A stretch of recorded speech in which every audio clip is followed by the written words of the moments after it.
তাহলে দাদা ভাই তুমি যে বললে যে স্ট্রেস অ্যাংজাইটি এগুলো তো কমাতেই হবে, এগুলো তো অবশ্যই আমরা চেষ্টা করব নিজেদের জীবন থেকে এরাডিকেট করার জন্য, কিন্তু তুমি যে বললে সানস্ক্রিন ইউজ করতে হবে, আমাদের সান প্রোটেকশন খুব জরুরি।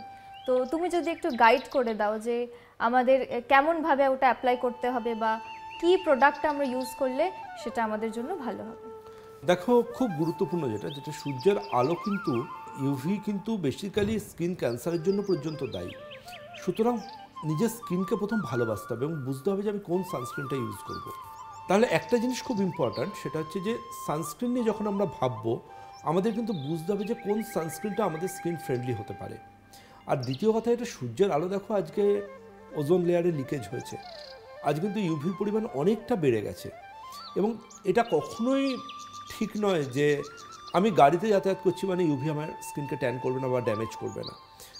আজকে ইউভির জন্য স্কিন ক্যান্সার পর্যন্ত হয় প্রচুর পেশেন্টদের ক্ষেত্রে শুনেছি আমরা।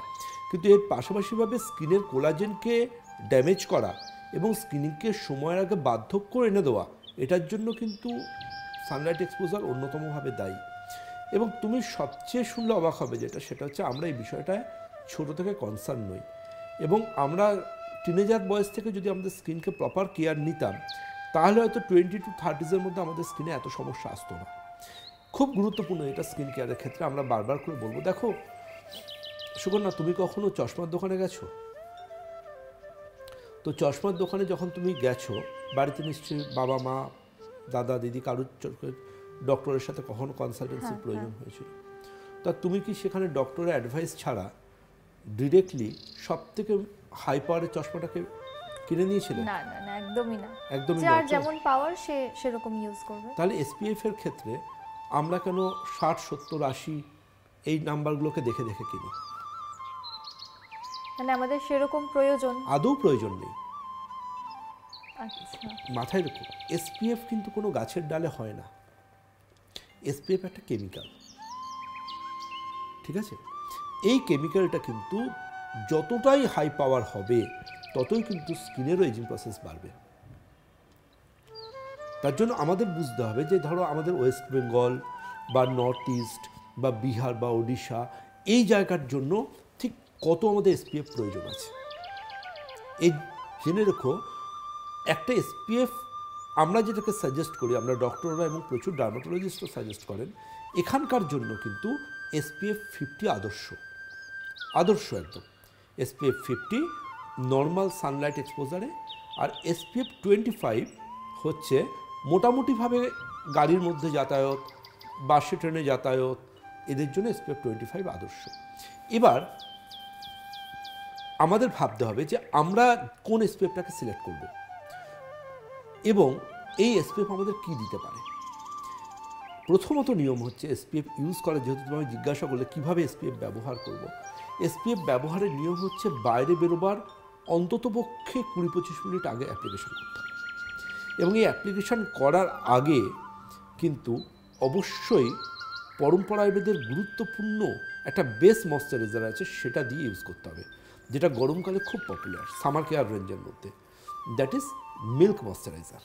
আচ্ছা, পরম্পরাদের মিল্ক ময়শ্চারাইজার প্রথম ইউজ করতে হবে। এটা একদম মিল্ক এবং কিছু হার্বসের এক্সট্রাক্ট দিয়ে তৈরি। এটা অ্যাপ্লিকেশান করার পর তারপর কিন্তু এসপিএফটা ইউজ করতে হবে বাইরে বেরোবার 20-25 মিনিট আগে। এবং সবচেয়ে গুরুত্বপূর্ণ সেটা হচ্ছে যে এই এসপিএফটা যখন ইউজ করা হচ্ছে এরপর কিন্তু ওটাকে সাথে ব্যাগে ক্যারিও করতে হবে। যদি মনে হয় যে আমি 1 ঘন্টার মধ্যে আমার গন্তব্যে পৌঁছে যাচ্ছি দেন ওকে, কিন্তু যদি মনে হয় যে আমাকে 2 ঘন্টা বাদে আবার একবার এক্সপোজ হতে হবে, বাইরে বেরোতে হবে, সানলাইট এক্সপোজারে আসতে হবে, অথবা আজকে আমি এমন একটা কোনো জায়গায় থাকবো সেখানে একবার বাইরে একবার ভেতরে বেরোতে হবে, তাহলে কিন্তু এটা প্রত্যেকবার ইউজ করতে হবে অন্ততপক্ষে 2-3 ঘন্টা ইন্টারভ্যালে। এবার একটা এসপিএফ কী দিতে পারে? একটা এসপিএফ বড় জোর স্কিনকে সূর্যের আলো থেকে প্রোটেক্ট করতে পারে। কিন্তু এমন অনেক এসপিএফ রয়েছে যেগুলো হার্মফুল কেমিক্যাল এফেক্টে, তুমি লক্ষ্য করেছো কি না জানি না, নিশ্চয়ই করেছো, বাড়ি ফেরার পর একদম কুচকুচে কালো দেখতে লাগে এসপিএফ দেওয়ার পরে। হ্যাঁ, তো আলটিমেটলি এই এসপিএফের কেমিক্যাল বা রাসায়নিকের হেভিনেসের জন্য এই সমস্যাটা আসে। তাহলে আমাদের এমন একটা এসপিএফ চুজ করতে হবে যে এসপিএফটা হবে 25 and 50 নাম্বার 1, যে এসপিএফটা একদিক থেকে কোনো কেমিক্যালের জন্য স্কিন ক্ষতি করবে না, অর্থাৎ স্কিন ফ্রেন্ডলি হবে, নাম্বার 2। নাম্বার 3 হচ্ছে এটা একদিক থেকে সূর্যের আলোর UVA এবং UVB থেকে যেমন প্রোটেকশান দেবে, প্যারালাল সানট্যান হওয়া থেকেও প্রোটেকশান দেবে, নাম্বার 3। অ্যান্ড নাম্বার 4, যেটা সবচেয়ে ভাইটাল পয়েন্ট, অলরেডি যে রোদ্দুরে বেরিয়ে তোমার স্কিনে ট্যানটা এসেছে সেটাকেও কিন্তু রিডিউস করতে হবে, যেটা একটাই SPF দিতে পারে, দ্যাট ইজ অ্যাডভান্স SPF।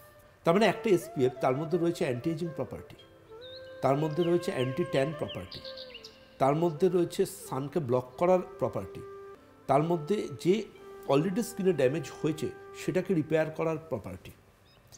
এই এতগুলো সমন্বিত SPF কিন্তু একটা, যেটার নাম অ্যাডভান্স SPF। তার জন্য বন্ধুরা আমি সাজেস্ট করব পরম্পরা বৃহত্তর পরিবারের সবাইকে অ্যাডভান্স SPF 50 ব্যবহারের জন্য। এবং প্রত্যেক প্যারেন্টকে বলবো, বাচ্চাদের স্কুলে গেম ক্লাস আছে, রোদ্দুরে অনেকটা অ্যাক্টিভিটি আছে, প্লিজ এখন থাকতে দেখুন তাদের স্কিনে যেন কোনো অবস্থাতে সানলাইট এক্সপোজারের জন্য ড্যামেজ না আসতে পারে। এবং তার পাশাপাশি আপনি যত ব্যস্তই হন না কেন, আপনার ব্যাগে যেন অবশ্যই মনে করে ক্যারি করবেন আমাদের SPF 50। আর এর পাশাপাশিভাবে বলবো যে অবশ্যই SPF অ্যাডভান্স 25 ব্যবহারের প্রয়োজনীয়তা আছে। কেন প্রয়োজনীয়তা আছে বলো তো? ধরো আমাদের মায়েরা, দিদিরা দুপুরবেলা ছাদে গেলেন জামা কাপড় তুলতে, কিংবা অনেকক্ষণ ধরে রান্নাঘরে হোমমেকাররা সময় কাটান, ওই একটা ব্লু লাইট গ্যাসের ওভেনের, সেটা অনেকক্ষণ ধরে তাদের স্কিনে এক্সপোজড হয় এবং তুমি লক্ষ্য করে দেখবে তাদের স্কিন গরম হয়ে যায়। তুমি রান্নাঘরের চিমনিতে দেখবে কত পরিমাণ পোড়া তেল থাকে, তাহলে ওই তেলটা যখন চিমনিতে থাকছে, রান্নাঘরের দেয়ালেও থাকছে, তাহলে যিনি রান্না করছেন তারও স্কিনটা ড্যামেজ হচ্ছে। ওই প্রোটেকশানের জন্য কিন্তু আমি অ্যাডভাইস করব অ্যাডভান্স SPF 25 ব্যবহারের জন্য। এটা ভীষণ এফেক্টিভ আইটেম। আর এর পাশাপাশি বলবো যে রান্নাঘর থেকে বেরোনোর পর যাতে ওই ক্ষতিকারক অয়েলটা স্কিন থেকে পুরোপুরি চলে যায়, তার জন্য কিন্তু পরম্পরাবিদের রমণীয় ক্লিনজিং মিল্ক বলে একটা গুরুত্বপূর্ণ মেডিসিন আছে। এটার নাম ক্লিনজিং মিল্ক, কিন্তু এটা স্কিনকে একদম ডিপ পোর ক্লিনজিংয়ের পাশাপাশি এটাও স্কিনের কিন্তু অ্যান্টি এজিং ট্রিটমেন্ট দেয় এবং ড্যামেজ হয়ে যাওয়া স্কিনকে আবার আগের জায়গায় ফিরিয়ে আনতে সাহায্য করে। তাহলে রান্নাঘর থেকে যতবার বেরোতে হবে কিন্তু ততবার কিন্তু রমণীয় ক্লিনজিং মিল্কটা ইউজ করতে হবে এবং রান্নাঘরে যাওয়ার আগে কিন্তু অ্যাডভান্স SPF 25 ইউজ করতে হবে। এবং 5 মিনিটের জন্য ছাদে গেলে তখন কিন্তু অ্যাডভান্স 25টা অ্যাটলিস্ট ইউজ করে যেতে হবে তার 15-20 মিনিট আগে। এর বাইরে যেটা বলবো, সামার কেয়ার রেঞ্জে খুব গুরুত্বপূর্ণ যেটা, সেটা হচ্ছে শ্যাডো পাউডার। এটা একটা কম্প্যাক্ট হয় না মেকআপের, কম্প্যাক্টের মতো একটা পাউডার, যার আছে অর্জুন গাছের পাউডার, যে অর্জুন গাছের খুব গুরুত্বপূর্ণ মেডিসিনাল ভ্যালু। এটা আমাদের স্কিনকে বাইরের পলিউশন বা থার্মাল এফেক্ট এগুলো থেকে আমাদের স্কিনকে বাঁচায়। তো যখন মিল্ক ময়শ্চারাইজার কেউ ইউজ করছেন, তার উপরে যখন SPF অ্যাডভান্স ইউজ করছেন পরম্পরার, তার উপরে যদি তিনি শ্যাডো পাউডারটা পাফ করেন, তার কিন্তু 3 লেয়ার প্রোটেকশন হয়ে গেল। সেখানে কোনোভাবে কিন্তু সহজে কোনো ট্যান আসবে না। এবং সবচেয়ে বড় কথা হচ্ছে যে কিছু ক্ষেত্রে দেখবে লক্ষ্য করে যে কোনো একটা মেকআপ করতে হবে, একটা গেট টুগেদার আছে, সন্ধ্যাবেলা কোথাও যাওয়ার আছে, মানুষ যা হোক কিছু একটা ফাউন্ডেশনের কাছে নিজেকে সারেন্ডার করে দেন এবং ওই ফাউন্ডেশন আমাদের স্কিনে যতক্ষণ থাকবে ততক্ষণ কিন্তু আমাদের স্কিনকে সে ড্যামেজ করতে থাকবে। কারণ ফাউন্ডেশন মানে কিন্তু কেমিক্যাল হ্যাজার্ডস। এটা থেকে বাঁচবার জন্য কিন্তু আমি খুব বেশি অ্যাডভাইস করি আমাদের শ্যাডো SPF 40। এটার মধ্যে কিছুটা ফাউন্ডেশন নেচার আছে, এটা কিছুটা ফাউন্ডেশনের মতো লুক দিতে পারে এবং এর পাশাপাশি এটা সূর্যের আলো থেকে স্কিনকে পুরোপুরি প্রোটেক্ট করতে পারে। কিন্তু স্কিনের আদ্যপ্রান্ত যত্নের জন্য কিন্তু অ্যাডভান্স SPF সিরিজ পরম্পরাবিদের আমি খুব কনফিডেন্টলি আমার পেশেন্টদের অ্যাডভাইস করি। থ্যাংক ইউ দাদা ভাই। তাহলে আমার মতো যাদের সান ট্যান নিয়ে সমস্যা ছিল তারা তো সলিউশন পেয়ে গেলেন এবং পরম্পরা আয়ুর্বেদের অ্যাডভান্স SPF এবং শ্যাডোর হাত ধরে তোমরাও কিন্তু সান ট্যানকে বলে দাও টাটা বাই বাই।